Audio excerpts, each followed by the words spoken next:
이번 전염병 사건으로 인해서 돈을 많이 번 기업도 분명히 있겠지만 그렇지 않은 기업이 더 많을 거라 보고 있습니다. 몇 년 동안은 버틴다 해도 지금 이 힘든 싸움, 시간이 길어지면 길어질수록 힘든 기업은 분명히 쏟아질 거라 생각합니다. 좋은 기업도 있겠지만 그렇지 않은 기업은 잠재적으로 분식회계나 불성실 공시 등 최악의 상황에는 대표나 대주주 횡령까지도 생각해 볼 수가 있어서 최근에 진짜 제대로 물릴 수 있겠구나, 단타 치다가도 거래 정지를 당하겠구나라는 생각을 많이 하고 있습니다. 최근 들어서 등골이 서늘한 느낌을 많이 받습니다. 제가 주식을 10년 가까이 했는데 이게 적지 않은 오랜 시간인 것 같은데 이 오랜 시간 동안 이런 서늘한 느낌을 받은 적이 없습니다.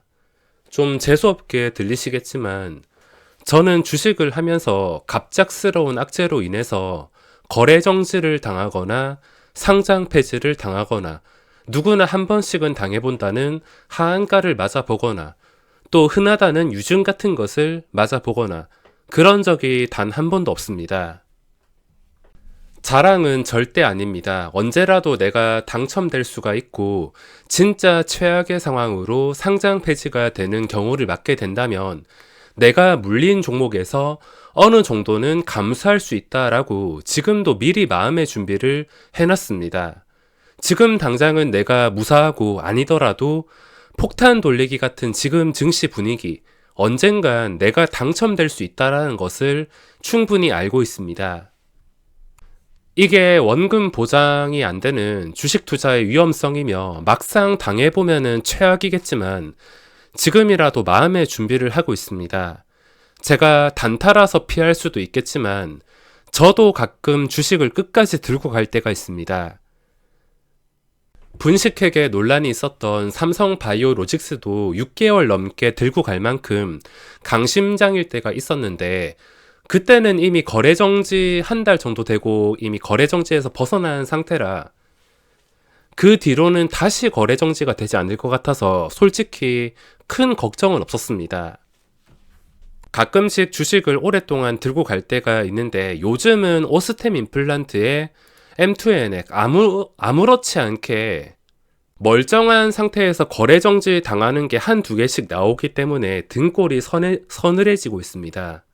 우선 간단한 팁을 드리자면 가벼운 수십 퍼센트 폭락하는 악재에서 최악의 상장 폐지 악재까지 피하는 방법은 아주 단순한 방법 가지고만 피했습니다.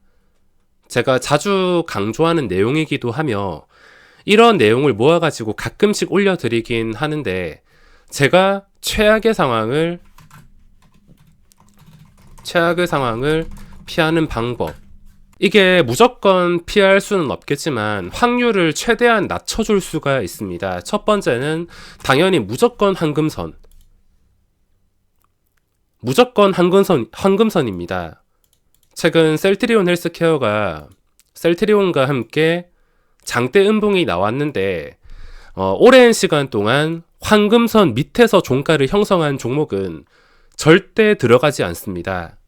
이런 종목들이 다 그렇다는 건 아니지만 이런 종목들이 작은 음봉들이 모여가지고 장대 음봉이 나올 가능성이 높기 때문에 개인 투자자가 봤을 때는 여기서 저점이다, 여기서 더 잘 빠지지 않으니까 큰 폭의 하락이 더 이상 없으니까 이제 저점이구나 생각하고 들어갈 자리이긴 하지만 황금선 아래에 오랫동안 머물렀던 이유는 다 있는 것이고 이 추세를 완전히 뒤바꾸기 위해서는 엄청난 돈과 노력이 필요할 수가 있습니다.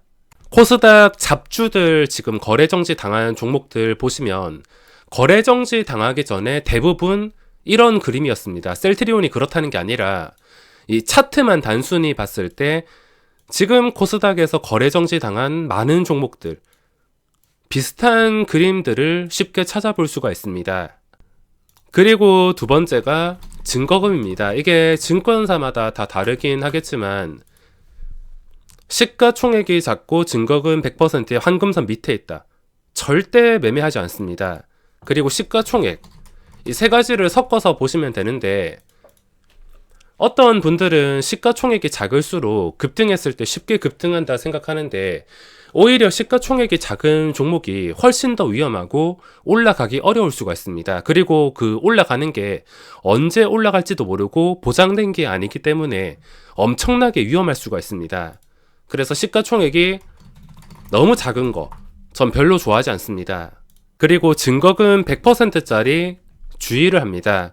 증권사에서 신용과 미수되지 않게 증거금 100%로 막아놨다는 것은 다 이유가 있는 것이기 때문에, 황금선 밑에 있는데 증거금 100%나 황금선 밑에 있고 시가총액이 1번, 3번 해당되면서 증거금이 100%인 거 절대 들어가지 않습니다. 그리고 다른 것도 보는 게 만년 적자 종목, 특례상장 같은 거나 일부 업종은 계속 적자가 난다 하더라도 상장까지 되지만, 만년 적자 종목, 뭐 특별한 상황 없이 이 1번에서 3번 조건이 한두 개 해당되는 상태에서 적자까지 난다면 절대 함부로 들어가지 않습니다. 이거 말고도 세부적으로 말씀을 드리자면, 이런 조건이 갖춰졌는데 대주주 비중이 거의 없는 종목, 거의 대부분이 개인 투자자가 주주인 종목, 뭐 다른 것도 있겠지만 이 정도만 알고 있어도 최악의 상황을 피할 수 있는 확률을 꽤나 높일 수가 있습니다. 이렇게 해도 최근 오스템 임플란트나 M2N 갑작스럽게 정지당하는 거 피할 수 없는 경우를 확인할 수 있는데, 그래도 확률을 최대한 많이 낮출 수가 있다는 겁니다. 3월에서 4월은 기업들의 감사 보고서가 공시되는 기간이라 상장 폐지와 관리 종목 지정에 대한 위험이 매우 커서 상폐 시즌이라 불리기도 합니다. 1월에서 2월, 그리고 제가 이때까지 주식을 한 10년 가까이 되는 세월, 이 기간 동안 저는 3, 4월도 별로 걱정하지도 않았습니다. 방금 전에 알려드린 그 조건들만 피하면은 3, 4월이라 하더라도 단기 매매를 주로 하는 저와는 완전히 거리가 멀었기 때문입니다. 하지만 최근 등골이 서늘해질 만큼 이러다가 단타 치다가도 거래 정지 당할 수 있겠구나라는 위협이 주식을 하면서 처음 느꼈습니다. 당일 단타만 하는 게 아니라 저는 오버나잇, 오버위켄, 스윙까지도 즐겨하는 편이라 최근 들어서 위협을 느끼고 있습니다. 이번 전염병 사건으로 인해서 돈을 많이 번 기업도 분명히 있겠지만 그렇지 않은 기업이 더 많을 거라 보고 있습니다. 몇 년 동안은 버틴다 해도 지금 이 힘든 싸움, 시간이 길어지면 길어질수록 힘든 기업은 분명히 쏟아질 거라 생각합니다. 좋은 기업도 있겠지만 그렇지 않은 기업은 잠재적으로 분식회계나 불성실 공시 등 최악의 상황에는 대표나 대주주 횡령까지도 생각해 볼 수가 있어서 최근에 진짜 제대로 물릴 수 있겠구나, 단타 치다가도 거래 정지를 당하겠구나라는 생각을 많이 하고 있습니다.